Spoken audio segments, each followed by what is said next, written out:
On November 3 Road, 2018, a man named Daniel Carter was found dead inside his apartment. Daniel was 34 years old. He lived alone in a quiet residential building located in a small American city. According to neighbors, Daniel was a calm and private person. He worked a regular office job. He rarely hosted visitors, and most evenings he returned home, watched television, and went to sleep early.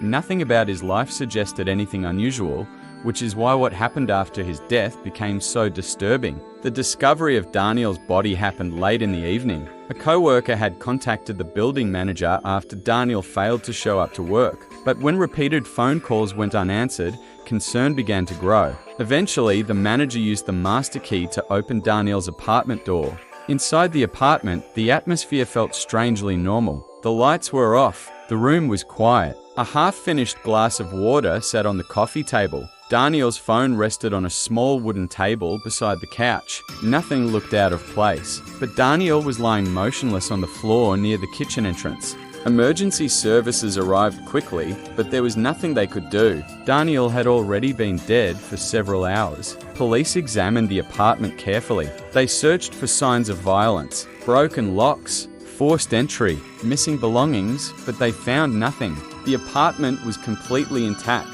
The windows were closed. The door locks were untouched. The medical examiner later determined the cause of death: a sudden and unexpected heart condition. Natural causes. For investigators, the explanation was simple. Daniel's body was taken away, and the apartment remained empty. But 2 nights later, something happened that would reopen the mystery. At exactly 2:13 in the morning, Daniel's phone suddenly turned on. The screen illuminated the dark apartment. The battery indicator showed only a few percent remaining, but despite the low battery, the phone placed a call. The call lasted 17 seconds. The number it dialed belonged to Daniel's youngest sister, Emily. Emily lived several hours away in another city. When she saw the incoming call appear on her phone screen, she froze, because Daniel had already been dead for 2 days. At first, she thought it must be some kind of delayed notification, or perhaps a technical error, but the phone kept ringing. And eventually, she answered. Hello.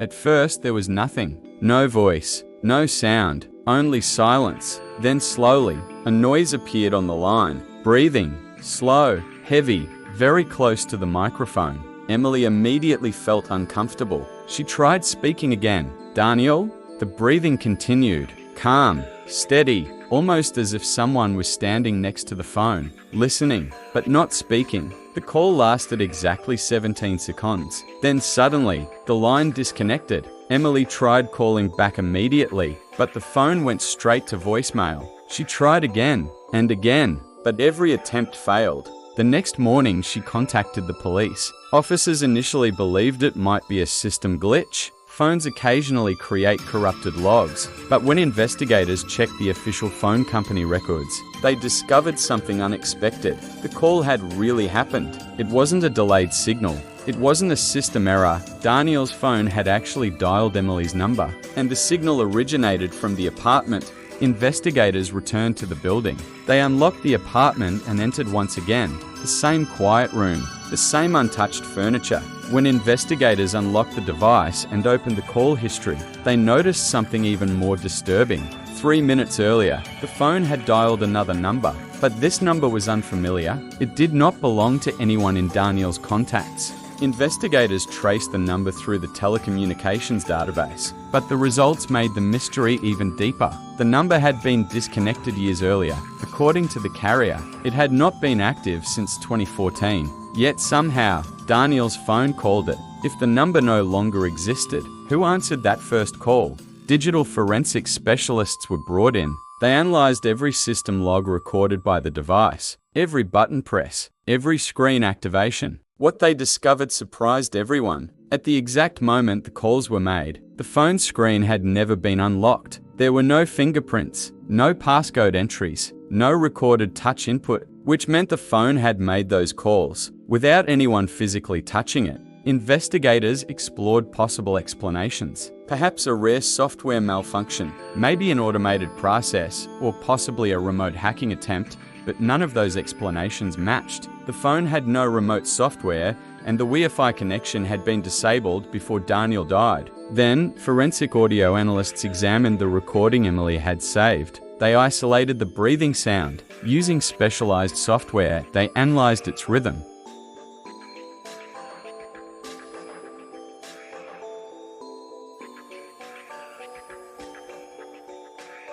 Investigators searched the apartment again. They examined the door locks, checked the windows, looked for hidden entry points, analyzed security camera footage from the hallway. But no one had entered or left the apartment that night. No visitors, no suspicious movement. Eventually, the investigation slowed down. Weeks passed, then months, and finally, the case faded into archived files. But one detail remains recorded: 2 calls made from a locked phone inside an empty apartment 48 hours after its owner had died. The first call went to a number that no longer existed. The second call reached Daniel's sister, and the only sound was breathing, slow, close, and unmistakably human. To this day, no one has ever explained how that phone call happened, and no one has ever identified the person who was breathing on the other end of the line.